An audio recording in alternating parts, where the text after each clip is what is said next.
మనకు తెలియకుండానే మన ప్రతి చోట వాళ్ళు ఉన్నారు. చార్మినార్ అవనియండి, ఇక్కడ అక్కడ అని కాదు, ఇప్పుడు ప్రతి ఇంజనీరింగ్ కాలేజ్ దగ్గర కోవా బళ్ళు ఉన్నాయి. మీకు ఐడియా ఉండే ఉంటుంది. బన్స్ 10 రూపాయలకి బన్స్ ఇస్తారు. ఆ 10 రూపాయలకి బన్స్ ఇచ్చి వాళ్ళంతా ఎవరు మోర్ దెన్ 10,000 బళ్ళు ఉన్నాయి ప్రతి ఇంజనీరింగ్ కాలేజ్ అంతా మనం కౌంట్ చేసుకుంటే మన హైదరాబాద్ లో. మరి వాళ్ళంతా ఎవరు? వీళ్ళే. ఇప్పుడు మనం ఆ మధ్య మేము చూసాం ఫుడ్ రాకెట్ పాయిజన్ చేస్తున్నారు ఫుడ్స్ ని. ఒక డాక్టర్ లా వచ్చాడు చూసారా, ఒక డ్రగ్ తయారు చేశాడు ఆయన. వీళ్ళంతా ఏం చేస్తున్నారంటే ఇంట్లోనే సాసులు తయారు చేస్తారు, కొన్ని ఫుడ్స్ తయారు చేస్తారు. అవన్నీ కూడా ఎవరు తింటున్నారు? మనమే.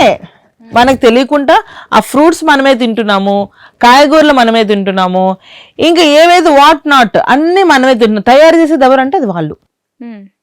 ఈ ఏవైతే కాయగూరలకి ఫ్రూట్స్ కి కూడా ఫుడ్ ని పాయిజన్ చేస్తున్నారు, అవి ఇంజెక్ట్ చేస్తున్నారు వాళ్ళు.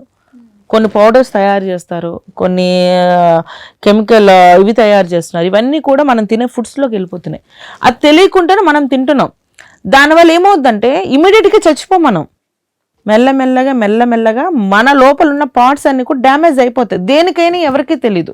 ఎందుకంటే అది మనం టెస్టింగ్ చేసినా కూడా ఆ పర్టికులర్ మనం తిన్న ఫ్రూట్లో ఈ పలానా పాయిజన్ ఉంది అని గుర్తించే పరిస్థితి కూడా లేదు.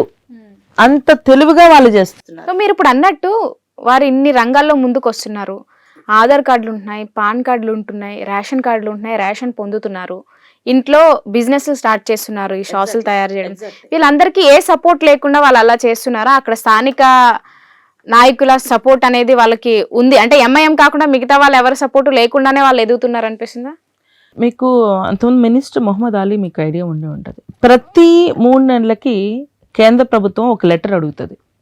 ఎవరైతే అక్రమంగా చొరబాటుదారులు ఉన్నారో వాళ్ళని అరెస్ట్ చేసి వెనక్కి పంపించండి, వాళ్ళ లిస్ట్ మాకు పంపించండి అని అడుగుతుంది ప్రతి 3 మంత్స్కి. ఈ స్టేట్ గవర్నమెంట్ ప్రతి 3 మంత్స్కి ఏమిస్తుందంటే మేము పర్స్యూ చేస్తున్నాం, మాకు ఇంకా ఎవరి డేటా రాలేదు, మా దగ్గర ఎవరిది అంత ఎగ్జాక్ట్గా లేదు అని చెప్పేసి వీళ్ళు లెటర్ పంపిస్తున్నారు. అదే మొహమ్మద్ అలీ ఎవరైతే రోహింగ్యాస్ ఉన్నారో వీళ్ళకి సిటీ అవుట్స్కర్ట్స్లో వీళ్ళు ఎక్కడెక్కడ నుంచి ట్రైన్లకు వస్తారు కదా, ట్రైన్లకు వచ్చి ధైర్యంగా మన స్టేషన్స్లో దిగరు. సికింద్రాబాదు ఇక్కడక్కడ దగ్గర వీళ్ళు ఎక్కడో సిటీ అవుట్స్కర్ట్స్లో దిగుతారు. దిగి అక్కడ వీళ్ళు షెల్టర్ ఇస్తున్నారు. ఈ ముస్లిమ్స్ వాళ్ళకి షెల్టర్ ఇస్తున్నారు, రోహింగ్యాస్కి షెల్టర్ ఇచ్చి రేషన్ కూడా ఇచ్చి వాళ్ళని అక్కడ పోషిస్తున్నారు. తర్వాత మెల్లగా సిచ్యువేషన్ చూసి వాళ్ళని ఒక్కొక్క ఏరియాకి అన్నీ సెట్ చేసి రేషన్ వాటర్ అన్నీ సెట్ చేసి వాళ్ళని పంపిస్తున్నారు. సో ఇది ఎవరు చేస్తున్నట్టు? పొలిటికల్ పార్టీయే, ఓట్ బ్యాంకింగ్ కోసం. ఎగ్జాక్ట్లీ. మరి వాళ్ళ ఓట్ బ్యాంకింగ్ కోసం జనాలు నాశనం అయిపోయినా పర్వాలేదు, జనాలు చచ్చిపోయినా పర్లేదు, వాళ్ళంతా ఏంటి హిందువుల్ని తగ్గించాలన్నది వాళ్ళ కాన్సెప్ట్. ఫస్ట్ ఆఫ్ ఆల్ అది ఎట్లా? ఇలా స్లో పాయిజనింగ్గా ఫుడ్ అవనియండి, డ్రగ్స్ అవనియండి, ఇంకా ఏదైనా అవనియండి, దీని ద్వారా హిందూ వాళ్ళని మెల్లగా సంఖ్య తగ్గించాలి అన్నది వాళ్ళ కాన్సెప్ట్. అది ఎంతమంది హిందువులకు అర్థమవుతుంది ఈ రోజున? మన వాళ్ళంతా కూడా 5,000 రూపాయలకి వాళ్ళ ప్రాణాన్ని ఓటు రూపంలో అమ్ముకుంటున్నారు. వీళ్ళు అమ్ముకున్నంత వరకు సమాజం ఇట్లానే ఉంటుంది. ఎప్పుడు కూడా వీళ్ళు ఎలా ఆలోచిస్తున్నారంటే నా ఇంట్లో కష్టం రావట్లేదు కదా, పక్కింట్లో కష్టం వస్తుంది కదా అనుకుంటున్నారు. అలా నువ్వు ఆలోచించినంత కాలం నీ ఇంట్లో కూడా కష్టం వచ్చినప్పుడు ఎవరు పట్టించుకోరు. ఇక్కడ మనం అనేది ఏంటి?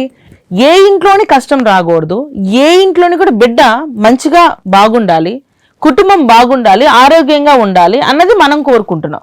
కానీ వీళ్ళు ఒక 5,000 రూపాయలకి వాళ్ళ ప్రాణాన్ని అమ్ముకుంటున్నారు అన్న విషయం వాళ్ళు రియలైజ్ అవ్వట్లేదు. సో అలా అయిన రోజునే రియల్గా అంటే వాళ్ళ చైతన్యం వస్తేనే సమాజం బాగుపడుతుంది, నేషనల్ సెక్యూరిటీ అనేది పర్ఫెక్ట్గా నడుస్తుంది. ఈరోజు ఎంత భద్రతా లోపం ఉంది మన దగ్గర చెప్పండి. వాళ్ళు రోహింగ్యాస్ వీళ్ళందరికీ ఎంత ధైర్యం లేకపోతే బ్రహ్మోషిప్ని బోర్డర్ నుంచి మేము ఎట్లా చేస్తామో చూడండి అని చెప్పి మనకు సవాల్ విసురుతారా చెప్పండి? సవాల్ విసిరారుగా. ఎట్లా సవాల్ విసురుతారు? అంటే వాళ్ళ పాకెట్స్ వాళ్ళకు ఉన్నాయి, ప్రతి చోట మేమే విస్తరింపజేసి ఉన్నాం, మాకు ఒక్క ఇట్లా రాగానే మేము అందరి మీదకి పడిపోతాము అన్నది క్లియర్ ఇన్ఫర్మేషన్. ఆ యూనిటీ వాళ్ళలో ఉంది. వాళ్ళలో ఉన్న యూనిటీ మన కర్మ మనలో లేదు. ఆ ఐక్యత మనకి ఎప్పటికీ రాదు. ఎందుకంటే చెప్తున్నాను కదా, 5 వేల కోసం వీళ్ళ ప్రాణాన్ని ఓటుని అమ్ముకునే వాళ్ళు మన దగ్గర ఉన్నప్పుడు ఎందుకు వస్తుంది యూనిటీ? ఇంత జరుగుతున్నప్పుడైనా రావట్లే. నీ కొడుకు మద్యానికి బానిస అవుతున్నాడు, డ్రగ్స్కి బానిస అవుతున్నాడు, అన్నిటికీ బానిస అవుతున్నాడు. ఎట్లా బానిస అవుతున్నాడు? ఈరోజు ఐటీ హబ్ అన్నారు. ఐటీ హబ్ అంటే ఏంటి? ఒక ఐటీ ఎంప్లాయీస్ పనే చేయట్లేదు. నా దృష్టిలో అది 3D hub. 3D hub.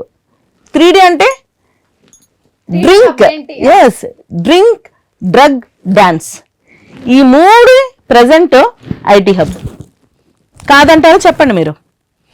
IT employee start అయిన దగ్గర నుంచి ఎన్ని డ్రగ్స్ మొదలైనవి, ఎన్ని డ్రింక్స్ మొదలైనవి. స్ట్రెస్ స్ట్రెస్ స్ట్రెస్ అంటారు ఏమనంటే, అవునా? డ్రింక్, డాన్స్, డ్రగ్స్, ఈ 3 ఐటీ హబ్లో ఉన్నాయా లేదా? లేదని చెప్పగలరా? ఈ రోజున స్టార్ట్ అయిందా లేదా? కల్చర్ ఎక్కడి నుంచి స్టార్ట్ అయింది? ఈ 3D కల్చర్ ఎక్కడి నుంచి స్టార్ట్ అయింది? This 3D culture started from IT. మనం ఎప్పుడు కూడా మంచి విషయాన్ని ఆలోచిస్తాం, కానీ దానివల్ల ఎంత చెడు జరుగుతుందా కానీ ఏ కుటుంబం ఆలోచించిందా? ఒకప్పుడు ఉందా కల్చర్? ఈరోజు 18 years లోపల ఉన్న వాళ్ళు కూడా ప్రతి ఒక్కరు కూడా డ్రగ్స్కి అలవాటు అయిపోతున్నారు, డ్రింక్స్కి అలవాటు అవుతున్నారు. Dances commonly they are doing. ఇప్పుడు ఏమంటారంటే ఐటీ కల్చర్ దీని అంతటిని ఇప్పుడున్న ఈ రోహింగ్యాస్ వల్ల వీళ్ళు ఐటీ పాకెట్, ఈ ఎక్కడైతే ఐటీ హబ్స్ ఇవన్నీ ఉన్నాయో దాని సరౌండింగ్స్ లో ఉన్న చిన్న చిన్న షాప్స్ అవనియండి, ఇవన్నీ కూడా ఎవరు? ఓకే, వీళ్ళు ప్రోత్సహిస్తున్నారు. ఎగ్జాక్ట్లీ. ఇప్పుడు వాళ్ళు డ్రగ్స్ తీసుకుంటున్నారు. డ్రగ్స్ ఎక్కడి నుంచి వస్తున్నాయి మనకి? వీళ్ళు కాదు తీసుకొచ్చేది, వీళ్ళే కదా ఎక్కడెక్కడి నుంచి తీసుకొస్తున్నారు.